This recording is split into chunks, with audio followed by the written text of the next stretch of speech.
તો હવામાન વિભાગની આગાહી વચ્ચે રાજ્યના 35 તાલુકામાં આજે વરસાદ વરસ્યો। સૌથી વધારે તાપીના ડોલવણમાં 4.5 ઇંચ વરસાદ, ડાંગના વઘઈ તાલુકામાં 2.5 ઇંચ વરસાદ વરસ્યો, નવસારીના વાંસદા તાલુકામાં 2.25 ઇંચ વરસાદ, સુબીર, ડાંગ, આહવામાં 2.2 ઇંચ વરસાદ, ધરમપુર, ખેરગામ, કપરાડા તાલુકામાં 1.5 ઇંચ વરસાદ વરસ્યો। આ સાથે ગણદેવી, પારડી, 84 તાલુકામાં 1 ઇંચ જેટલો વરસાદ નોંધાયો છે।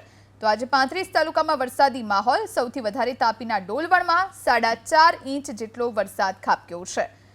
તો વરસાદ વરસતા એક તરફ ધરતીપુત્રો આનંદિત થયા છે, કારણ કે સિઝનની શરૂઆતનો આ વરસાદ છે, જેના કારણે તેમના પાકને ફાયદો થશે અને બીજી તરફ વાતાવરણમાં પણ ઠંડક પ્રસરી છે, જેના કારણે પ્રકૃતિ પણ સોળે કળાએ ખીલી ઉઠી હોય તેવા દ્રશ્યો જોવા મળી રહ્યા છે। નવસારીના વાંસદાની વાત કરીએ, અહીં 2.25 ઇંચ જેટલો વરસાદ, ડાંગના વઘઈ તાલુકામાં 2.5 ઇંચ વરસાદ વરસ્યો, સુબીર, ડાંગ અને આહવામાં 2.2 ઇંચ વરસાદ નોંધાયો, ધરમપુર, ખેરગામ, કપરાડા તાલુકામાં 1.5 ઇંચ જેટલો આજે વરસાદ ખાબક્યો છે।